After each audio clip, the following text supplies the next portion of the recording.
ഹരിനാമകീർത്തനത്തിലേക്ക് സ്വാഗതം.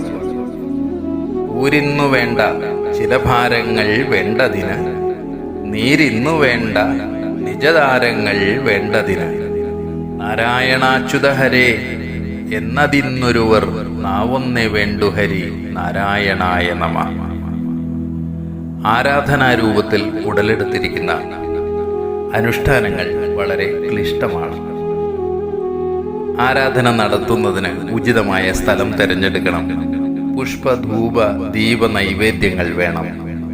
സ്നാനം, അഭിഷേകം എന്നിവയ്ക്കെല്ലാം ജലം ആവശ്യമാണ്. യജ്ഞാതി കർമ്മങ്ങൾ അനുഷ്ഠിക്കുന്നതിന് പത്നി സമേതനായിരിക്കണം. എന്നിങ്ങനെ പലതും അനുഷ്ഠാനങ്ങൾ ആവശ്യപ്പെടുന്നു. എന്നാൽ നാമജപം ഇത്രയേറെ പ്രയാസമുള്ള കാര്യമല്ല. വളരെ സരളമാണ്.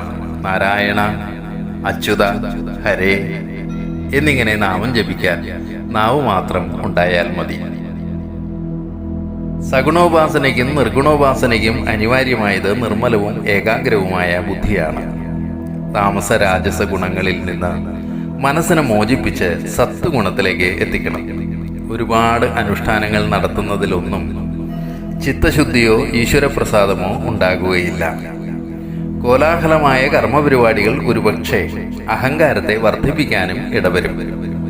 കർമ്മത്തിന് അധികാരിയാണ് താനെന്ന ഒരു ചിന്ത ഉടലെടുത്തു എന്നിരിക്കും. അത് മനസ്സിനെ കൂടുതൽ മലിനമാകാനേ ഉപകരിക്കൂ. അഹംബോധത്തിന് അടിമയായാൽ മാത്സര്യഭാവം ഉടലെടുക്കും.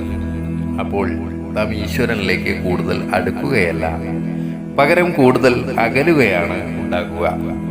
എന്നാൽ മനസ്സിൽ ഭഗവത് നാമം ഉച്ചരിക്കുകയാണ് എങ്കിലോ, ഭഗവത് സ്മരണയിൽ മുഴുകി ഈ ജഗത്ത് മുഴുവനും അവിടുത്തെ ലീല മാത്രമാണ് എന്ന് അറിയാനായാൽ ആസുരി സമ്പത്ത് ക്രമേണ കുറഞ്ഞു വരും. ഇതിന് വലിയ കഠിനാധ്വാനം ആവശ്യമില്ല. മറ്റുള്ളവരുടെ സഹായമോ സാഹചര്യമോ ആവശ്യമില്ല.